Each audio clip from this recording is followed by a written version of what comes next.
Hello my dear champions, कैसे आप सभी। आशा करता हूं कि आप सभी अच्छे होंगे और आपकी पढ़ाई अच्छी चल रही होगी। आज मैं आपके लिए एक और फिर से छोटी सी क्लास लेकर आया हूं जिसका हमारा टॉपिक है वृत्त सर्किल। वृत्त क्या होता है और इससे संबंधित सभी इंपोर्टेंट पार्ट्स क्या होते हैं, इंपोर्टेंट टर्म्स क्या होते हैं, आज हम डिस्कस करने वाले हैं। तो आइए शुरू करते हैं आज की अपनी क्लास। जैसा कि आप देख रहे हैं डेफिनेशन में लिखा हुआ है, समतल में स्थित निश्चित बिंदु से समान दूरी पर स्थित अनंत बिंदुओं का समूह वृत्त कहलाता है। The collection of all points in a plane which are at the same distance from a fixed point is called a circle.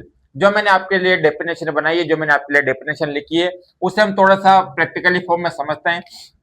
जैसा कि मैंने आपके लिए लिखा, समतल में स्थित निश्चित बिंदु, ये समतल ले लीजिए, एक प्लेन ले लीजिए, इसमें कोई निश्चित बिंदु है, कोई फिक्स्ड पॉइंट है, ये हमने ले लिया।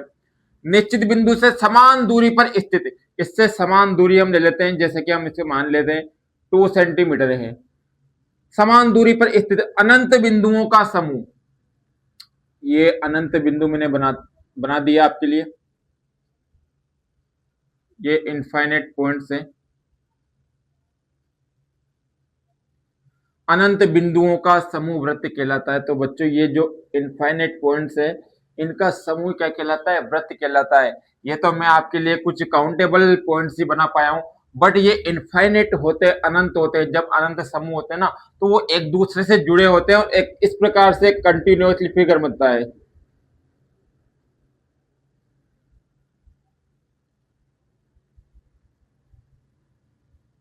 एक घुमावदार आकृति बनती है और इस आकृति को ही क्या कहा जाता है? वृत्त कहा जाता है, सर्किल कहा जाता है।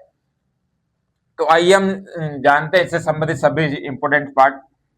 ये जो हमने पढ़ा कि ये जो वृत्त होता है, ये जो घुमावदार आकृति होती है, इसका जो सेंटर का पॉइंट होता है उसे बोलते हैं केंद्र, यानी कि सेंटर। उसके बाद बात आती है त्रिज्या की। ये जो बाउंड्री है, ये जो घुमावदार आकृति है, इसे हम मैथ्स की लैंग्वेज में बोलते हैं परिधि, यानी कि सरकमफेरेंस। तो परिधि पर स्थित कोई बिंदु और केंद्र के बीच की दूरी को ही क्या बोलते हैं? त्रिज्या बोलते हैं, रेडियस बोलते हैं। उसके बाद बात आती है छेदक रेखा, यानी कि सेकंड। सेकंड क्या होता है? परिधि पर स्थित किन्हीं दो बिंदुओं को मिलाने वाली रेखा। परिधि पर स्थित किन्हीं दो बिंदुओं को मिलाने वाली रेखा जो उन्हें काटकर आगे जाती है, उससे क्या कहते हैं? छेदक रेखा कहते हैं। उसके बाद बात आती है जीवा, यानी कि कोण। परिधि पर स्थित किन्हीं दो बिंदुओं को मिलाने वाली रेखा को जीवा कहते हैं, कोण कहते हैं। आप बोलोगे सर इसमें और इसमें डिफरेंस क्या है? ये भी दो बिंदुओं को मिला रही है, ये भी दो बिंदुओं को मिला रही है, बट आप देखो, जीवा जो है दो बिंदुओं को मिला रही है केवल, और छेदक रेखा है दो बिंदुओं को मिला रही है और उन्हें काटकर आगे भी जा रही है। तो इन दोनों में ये डिफरेंस है। उसके बाद बात करते हैं परिधि, जो मैंने आपको बताया सही। ये जो घुमावदार आकृति है, इसे हम मैथ्स की लैंग्वेज में, गणित की भाषा में बोलते हैं परिधि, ठीक है। उसके बाद बात आती है स्पर्श रेखा। वृत्त को किसी बिंदु पर स्पर्श करके जाने वाली रेखा को बोलते हैं स्पर्श रेखा, यानी कि टेंजेंट। उसके बाद बात आती है स्पर्श बिंदु, यानी कि पॉइंट ऑफ कॉन्टेक्ट। वृत्त को जिस बिंदु पर स्पर्श रेखा स्पर्श करके जाती है उसे स्पर्श बिंदु बोलते हैं, पॉइंट ऑफ कॉन्टेक्ट बोलते हैं। ये जो पॉइंट है वृत्त पर भी स्थित है और यही पॉइंट इस स्पर्श रेखा पर भी है, इसलिए इस उभयनिष्ठ बिंदु को स्पर्श बिंदु कहते हैं। तो ये सारे टर्म्स एक ही डायग्राम में आप देख रहे होंगे, तो आपको लग रहा होगा थोड़ा सा सर कंफ्यूजन क्रिएट हो रहा है, सारा मिला हुआ सा लग रहा है। तो ये कंफ्यूजन आपका दूर हो, इसलिए मैं आपके लिए सारे ही पार्ट्स अलग अलग लेकर आया हूं। तो समझते हैं, इस सर्किल का जो सेंटर वाला पॉइंट होता है उसे बोलते हैं सेंटर, यानी कि केंद्र।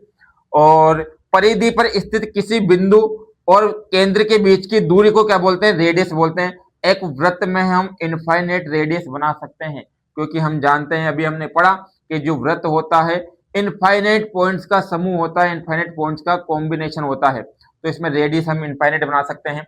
उसके बाद बात आती है डायमीटर की। परिधि पर स्थित किन्हीं दो बिंदुओं को मिलाने वाली ऐसी रेखा जो कहां से गुजरे? केंद्र से गुजरे उसे बोलते हैं डायमीटर, यानी कि व्यास। उसके बाद बात आती है सरकमफेरेंस। ये जो बाउंड्री होती है जिसे मैंने आपको बताया कि ये घुमावदार आकृति, इसे क्या बोलते हैं, सरकमफेरेंस यानी कि परिधि।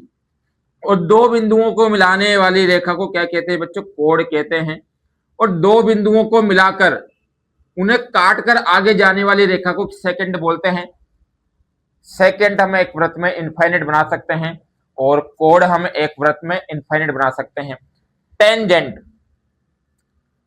वृत्त को किसी बिंदु पर स्पर्श करके जाने वाली रेखा को टेंजेंट बोलते हैं, यानी कि सर्किल को किसी पॉइंट पर टच करके जाने वाली रेखा को, लाइन को टेंजेंट बोलते हैं। हम एक सर्किल में इनफाइनाइट टेंजेंट बना सकते हैं।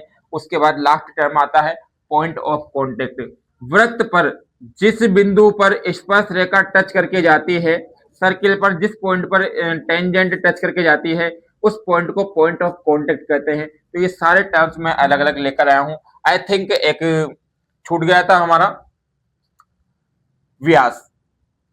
परिधि पर स्थित किन्हीं दो बिंदुओं को मिलाने वाली ऐसी रेखा, परिधि पर स्थित किन्हीं दो बिंदुओं को मिलाने वाली ऐसी रेखा जो कहां से गुजरे, केंद्र से गुजरे, उसे क्या बोलते हैं बच्चों, व्यास बोलते हैं। उस रेखा को क्या बोलते हैं, डायमीटर बोलते हैं। और जो डायमीटर होता है, जो व्यास होता है, त्रिज्या का डबल होता है। आप ऐसे ध्यान रखते हैं, डी यानी डबल, बट किसका, रेडियस यानी कि त्रिज्या का डबल। जो व्यास होता है त्रिज्या का डबल होता है। और हम व्यास इनफाइनाइट बना सकते हैं एक सर्किल में, त्रिज्या भी हम इनफाइनाइट बना सकते हैं। तो कैसे लगी आपको आज की छोटी सी क्लास, कमेंट करके जरूर बताएं। बच्चों अपने सपनों के लिए मेहनत करते रहें, जीवन में आगे बढ़ने के लिए मेहनत करते रहें, क्योंकि सफलता का कोई शॉर्टकट नहीं होता। मेहनत के बेस पे हम हमारे घर की कंडीशन को बदल सकते हैं, सक्सेस को अचीव कर सकते हैं। तो आप धीरे ही सही, कम ही सही, लेकिन डेली पढ़ते हैं।